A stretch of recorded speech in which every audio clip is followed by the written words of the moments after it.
বাংলাদেশ হারলো কোথায়? মিরপুর ঘরের মাঠ, কিউইদের হারিয়ে সিরিজ নিশ্চিত করার সুবর্ণ সুযোগ ছিল। বৃষ্টিবিঘ্নিত ম্যাচটিতে টাইগারদের ব্যাটিংটাই আবারও কাল হয়ে দাঁড়ালো। পরিচিত মাঠ হুড়মুড় করে ভেঙে পড়া ব্যাটিং লাইন আপটা নিয়ে শঙ্কা কবে কমবে। ঝলমলে মিরপুরে খেলাটা শুরু হয়েছিল বৃষ্টির বাধা ছাড়াই। টস ভাগ্য মন্দ হলেও ব্যাটিং এর শুরুটা করতে হতো ভালো। অন্তত উইকেটবিহীন 3 ওভার পার করে টাইগাররা। তানজিদের সাথে সাইফের ব্যাটিং পাওয়ার প্লেতে দুজনকেই কার্যকরী ভূমিকা রাখতে হতো, কিন্তু তাদের উইকেট হারানোর ধরনটা একেবারেই ভালো ছিল না।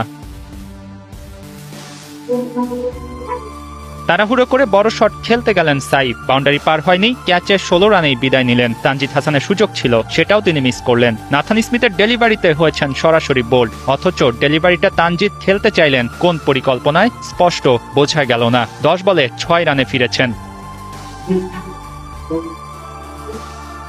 স্মিথের বলে কাঁপুনি ধরে মিরপুরে। পারভেজ ইমন ভালো ফর্মে থাকলেও স্মিথের বল তাকেও কাবু করলো। পরপর 2 বলে নাথান স্মিথ নিলেন 2 উইকেট। বাংলাদেশ এখানেই পিছিয়ে যায়। 35 বলে হারিয়ে বসে 3 উইকেট। ক্যাপ্টেন লিটন দাসের কণ্ঠেও ওই আফসোসের সুর।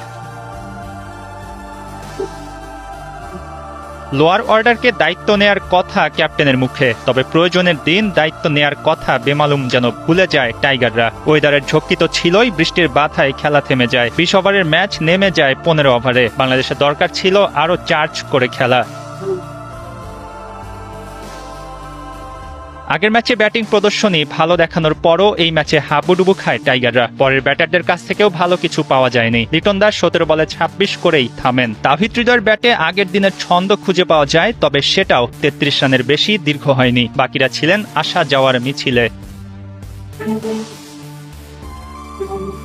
বাংলাদেশ 102 রানে অল আউট হয়। 14 ওভার 2 বলে শেষ হয় ইনিংস। আরও একবার ব্যাটিং ব্যর্থতার হতাশায় পড়ল লাল সবুজের দল। একপাশে বোলিংটা রঙিন হলেও দিন শেষে ব্যাটিং এর দুর্দশা ম্যাচ থেকে ছিটকে দেয় টাইগারদের। কবে হবে এসবের সমাধান?